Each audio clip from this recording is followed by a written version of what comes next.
All right, hey guys. So we are coming on really quick to talk about some of our most asked questions or concerns that you guys had. We've got a list in front of us. We're going to run through what the bullet points that we have, and if there's anything extra or something that we possibly left off, or if you have any extra questions, just let us know. We're happy to sit down and talk. Happy to answer anything you have, and want to make sure we're being as transparent as possible with you guys. So one of the really big questions that we had was over tuition increasing.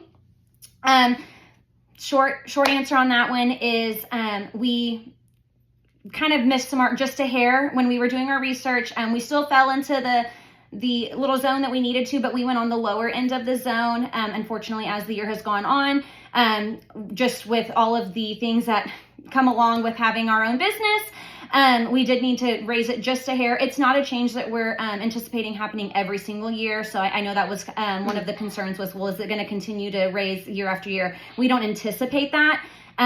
So long story short, we just need to kind of increase that a little bit to help us with our overhead. As you all know, we have salaries to maintain, and then we're also expanding the building. So, all of that kind of plays into it as well.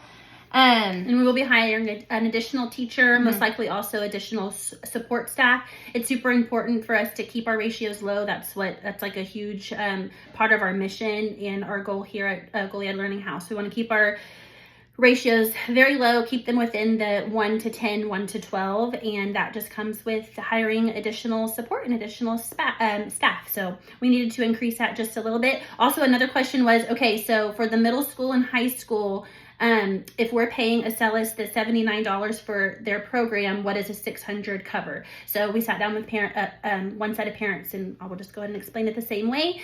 The $79 to Acellus is just like the curriculum fee that y'all paid this year, the $350. So you'll be paying curriculum through that program, but we're still paying a certified teacher there that's going to proctor their learning online, but also there to tutor if they're needing any extra help.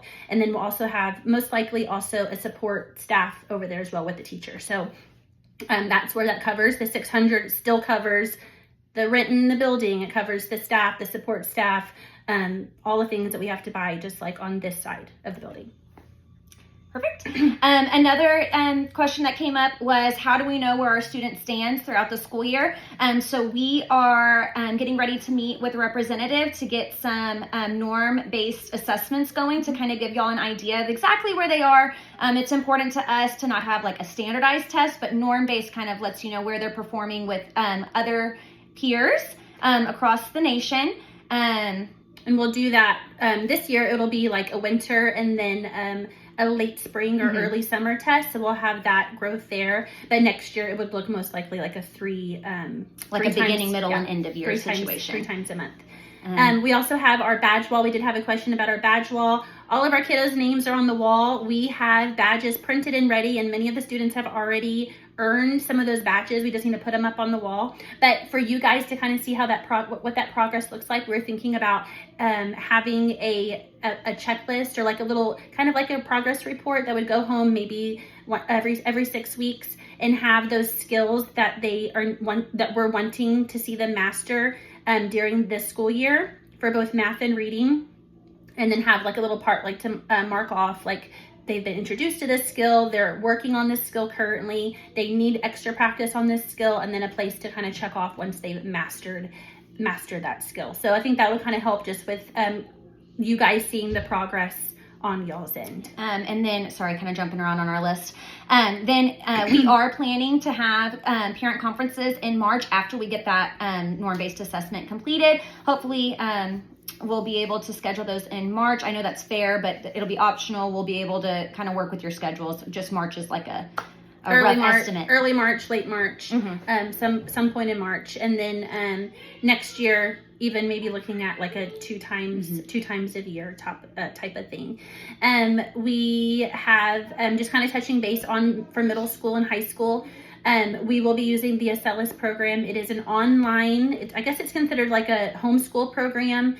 But it is accredited, so that was very important for us to kind of find an accredited program since we're not accredited, but the middle school and high school program, it will be accredited through that Acellus, and they have a couple different pathways. Maybe a kiddo who is college bound, would take, like, they can do honors classes on there, earn like AP credits or dual credits. So there are those options, and because it's accredited, they'll earn their high school credits and then their high school diploma through that program. So we really like that. And then middle school and high school look a little bit different too, because there will be like, you'll be able to see all their progress on there, and it is kind of like a graded system over there. So it'll look a little bit different than what we're doing over here on this side. But we do plan on moving all of the kiddos who are going to be in 6th grade and above to the other building, and they will be Not sure what happened, why the video stopped.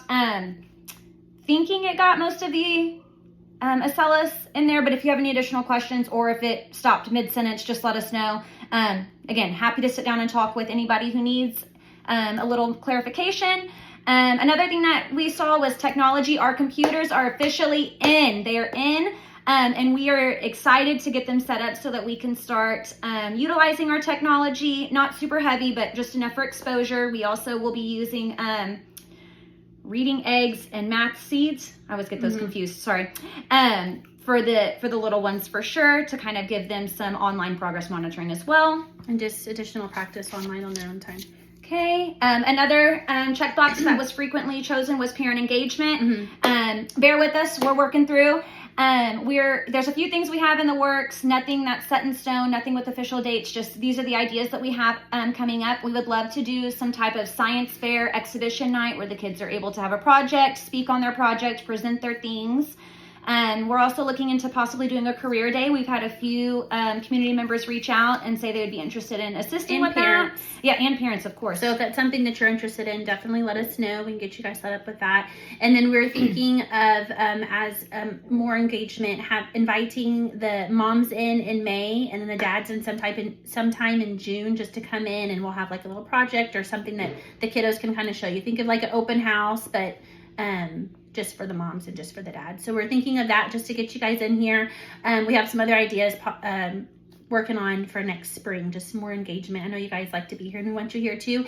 If you ever want to volunteer anytime, just let us know. We have had some parents that have come in recently and volunteered their time, and that's been very, very helpful, and we're very, very fortunate to have that. And very appreciative. Also, lots of fundraising ideas that are coming in, and that's something that we really want to work on. Of course, we have like our tuition coming in that helps with things, but we still are needing extra funding. So fundraising is very, very important. And then we're also working on a grant as well. So if you have any fundraising ideas, or if you're interested in maybe like leading a fundraising idea, that's what we really need help, just because we can't do it all. But we need the extra funds to help our school thrive and grow. We hope that these answered all of your questions. If you want to sit down and if you have any additional questions, or maybe you want a little more clarity or on whatever we went over, just let us know. We're happy to sit down and talk to you guys. So have a great day. Bye, y'all.